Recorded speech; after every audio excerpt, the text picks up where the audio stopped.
Hello, Internet. Welcome. I'm Chrisella Herzog. I'm the CEO of Humble and Hustle Studios. We do this lunch and learn every Tuesday around lunchtime to help small business owners learn some tips and tricks that can help with your digital marketing, help you overcome your overwhelm in your digital marketing, and as well be kind of aware of some of the industry trends that are coming down the pipe in marketing that can affect your small business. So today we're going to be talking about editorial calendars and how you can use an editorial calendar to make planning your marketing in your business a lot easier.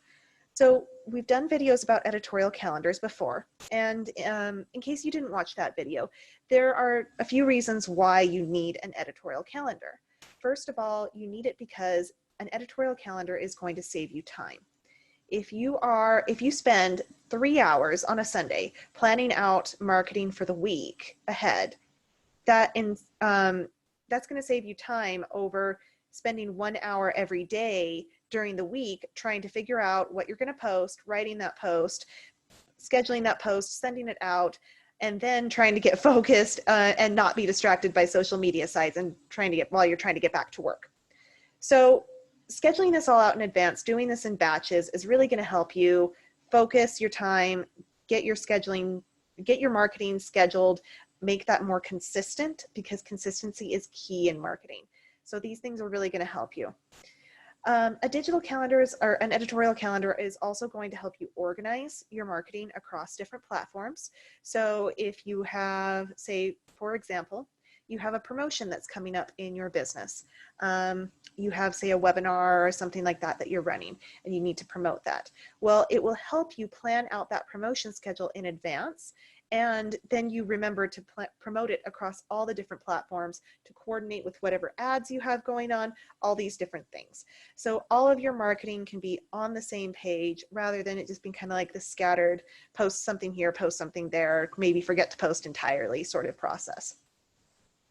It also helps you plan ahead and work with a team in organizing your marketing. So if you're hiring an intern, you're hiring somebody to help you get your marketing out there right now because, maybe you're shifting all your services online. This is April 2020 right now. Maybe you're shifting all your services online. You're trying to get somebody to help you move all of your marketing online as well.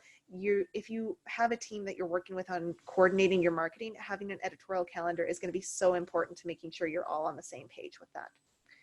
So with all of that, last time that we did a video on editorial calendars, I shared a couple of resources about where you can find editorial calendar templates on the internet. Since then, after kind of using those templates a little bit, playing around with them a little bit, looking into them more, I was not super happy with them. And I thought that it could be a lot better. So what I eventually realized is that we have, like Humble and Hustle Studios, we're a digital marketing agency. We work with clients to help plan out their marketing strategies. And we have editorial calendars that we use internally to help plan out our clients' marketing strategy. Well, after a little while, I had the realization, why don't we turn what we use already as as an editorial calendar into a template that's free to you to use? And so that's what we did. And today I'm going to take you through what that editorial calendar looks like. And we will be including the links for you to download that editorial calendar in the comments of this video. So I'm going to switch over to sharing my screen so I can take you through what this is all going to look like. There we go. All right. So here is the editorial calendar template that we at Humble and Hustle Studios have developed for you to use. So the first thing I'm going to tell you with this is that this is Google Drive. This is a Google spreadsheet. And we did that because it's probably going to be the easiest way for you to download that and integrate it into your business. So when you sign up to get the link to this, what you'll want to do is go to File, Make a Copy. That copy will add it to your Google Drive because you won't be able to edit this right here. It's going to be view only. So what you'll need to do is make a copy of it that will add it to your Google Drive, and then you have it to use and adapt and do whatever you want with it. Once you have that, you'll see right here that I have insert month, year, and a blank calendar on this front page. So the reason for that is so that you can either every month make a copy from your template, and then you could have it so that this becomes, say, April 2020. And then you fill this out for April 2020, and then you save it as kind of a, an archive, so you can go back and take a look at what you did previously. Or you can make that copy from our template, and then this is the one document that you use month after month. So you might put in here April 2020, then when May comes around, you delete it, put in May 2020, might do like a rotating thing with the days of the week here, whatever works best for you. This is yours to adapt and work with as you'd like. Also so let me jump in here a little bit. We're going to focus on this monthly calendar first. As you can see down here, I've put in a couple of tabs here for different platforms that you might use in your business. Again, these are for you to adapt and work with for whatever platforms you use. But I'm going to start here with the monthly calendar. So over here, I have this key. Again, fill this out to whatever works for you, but I filled in some of the most popular ones. So let's say we're going in here, and in this imaginary month, we're going to put Mondays the 1st, Tuesdays the 2nd, Wednesdays the 3rd, Thursday is the 4th, and Friday is the 5th of the month. Go through, keep filling this out like this. Now say in 2 weeks from the 5th, you are planning to have a webinar. So type in that you're planning to have a webinar here. Change the color on that so it matches the key if you'd like. And say that to promote your webinar, you want to run Facebook ads for 1 week before. Facebook ad. So right there, you have down some of the bigger things that you have coming up on your calendar. Now, I suggest when you start with this, with the monthly calendar, that you start with the big events that are happening in your company first. So if you have a webinar, if you have a sale that's starting, if you have something that's a big promotional thing, say you're the sponsor of an event, or you have an influencer partnership that's starting up, put those big things in the calendar first. When you have those big things in the calendar, then you can fill out all the marketing things that go around those things. So like, for example, with the webinar, you've got the Facebook ad starting here. Well, maybe what you might want to be doing is you might want to be promoting the webinar to people that are in your customer group. If you have a Facebook group, you might want to be promoting it to them first, or you might want to, if you have like an email list, you might want to put on here that you're going to send out something to your email newsletter about the webinar coming up before that, so your audience has a chance to sign up. So things like that. Once you have the big things on your calendar filled out, then we're going to start looking at like the little things, the little day-to-day sort of things. Or, for example, if you end up blogging weekly, then you're going to want to go to the blog calendar, and I'll take you to look at that first. So what I've done here with the blog calendar is I've set up these different columns that will help you when you're planning out a blog. So for me, the way I work, or in the past, I have worked with editorial calendars for blogs on things like Trello, and that's okay. It's I frankly like using this idea better because I can put down all of my ideas, flesh them out in a Google document, and then copy it over to this later on. So say I have an idea here where I want to write a blog, and I want the blog to be about editorial calendars. Have the idea for it. I want to do a live walkthrough, which is what this is. It would help if I could type. All right, so I want to do like a live walkthrough, but in blog form, however that ends up looking like. Then I want to think about SEO keywords. This might take some more research than I am willing to do right initially, but we'll say that, hey, maybe I've already done the research, and that's where my ideas came from. So editorial calendar, marketing tips, etc. Put those things in so you can know what that's going to help you focus your marketing. If you know the SEO keywords that you want to drive to your website, because that means you have researched what customers are looking for when they're looking for your website, and you are targeting or you're creating content directly to target those customers. All right, and then who is your target audience? For my blog post, it's going to be entrepreneurs. And the call to action is going to be download this calendar that we're playing with right here. Okay, so I start working on it. I write the blog post. I decide I want to publish it next week, 1 week from today. 4/28/2020 is 1 week from today. All right, so I have that. I have it written. Let's say that I have written it, posted it on the website, and I'm ready to, and I've scheduled it so that it will go live on the website on Tuesday the 28th. So now I'm going to go back here to the monthly calendar. I don't know what the 28th is going to be. I don't want to count it out, but we're going to say right here, calendar blog. All right, so we've got that. Now we're going to look up here. What is the blog post? It's that teal color right there. All right, editorial calendar blog post right there. So now you have that on your schedule.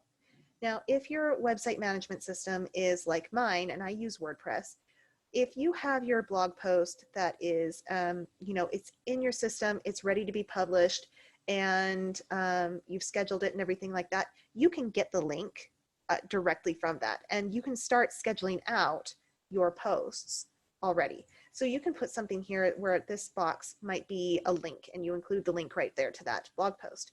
Now that you have the link, you can start promoting it to all of your other platforms. So say we go over to Facebook, and we're going to say, all right, we're going to share this blog post to Facebook first. We're going to have it go out the same day. We're not going to fill out all this information because you know it already. We're going to say it's a link. Let's see, link to the editorial calendar blog. And then you can go in the same thing. You can go in and write what the caption is going to be when you post it to Facebook, because you don't want to post it to Facebook without anything written in the caption on Facebook. You don't want it to just be a link, because that won't get any interaction. Nobody will see it. So put in this right here, what you want the content for that to be. And then we can say, what's the post for the next day? Well, we want it to be, we still want to promote this blog because the blog's really important. So we've got editorial calendars again. Now, but with this one, what you're going to do instead is you're going to do a photo, and then you're going to have the caption plus the link to the blog post. Well, in that case, the link here is going to be the call to action. Read more here is what we'll say. Can't type. Wow, really can't type. Read more here. And then the link. So right there, you can start planning out for a week ahead right here what your content is going to be. And then you can really just kind of copy paste that over to Facebook and schedule it out right there in Facebook's Business Manager platform, or the Creator Studio now is what they're using. All right. So, and if you have something that's not related to like something that you've planned out in your blog, or, if you have like another topic that you want to send out, say it's Earth Day and you like today is, and you just want to send out something fun, put in who the target audience is, topic, all these sorts of things. This over here is so that you can start tracking what is working in your marketing. You can write down after a post works, the number of comments, shares, likes. I would let a post go for at least 24 hours before you start filling in that information. But the reason I recommend that you do this is because when you're doing a marketing campaign and you're trying different things out on your social media, it's good to experiment, but sometimes it's hard to tell if those experiments are actually working or not. So a good way to see what content is resonating with your audience and what might not be working is to keep track of engagement right here. You can also download this information directly from Facebook, but for some platforms like Instagram, you can't download that directly from the platform. You have to go in and type it out manually, but it might be something that is, that's worth it to you, so you can track and see how well your content is doing. So on the topic of Instagram, right here, it's pretty similar to how you would fill out Facebook, except that you should research hashtags in advance and make sure that you're including like a list of hashtags, especially if you are making a promotion to a specific audience that might be using or looking for a specific hashtag, or if you're doing something, say, around an event that has like an event hashtag. So you're going to want to make sure that you include those hashtags there so they do get included in the post. With all of this, comments and likes are probably going to be the most common thing that you look for on Instagram as far as statistics go, but you might want to do something like, if you do a lot of Instagram stories, how many people viewed your stories, interacted with your stories. If you are trying to drive people to visit your profile and click on a link in your profile from Instagram, that might be something that you want to track as well. Or if, say, you run a product business, like for example, a jewelry store, and you're using that product, the product function on Instagram, where you tag a product, people can click on it and purchase it directly there. You might want to put in a column here where you track how many times people click through on that sort of thing. So same thing with LinkedIn. Here, if you end up trending the hashtag, how many impressions you get in a post, all the similar sorts of things here for LinkedIn and your LinkedIn marketing as well. Finally, I've got this little thing over here for your email newsletter. So remember that your email newsletter probably is going to go out once a week. So once you figure out when that email newsletter is going to go out, make sure you put it on your calendar here. Maybe put some sort of a number or a date, something like that, so you can tell what's going on here and you can match it up over here.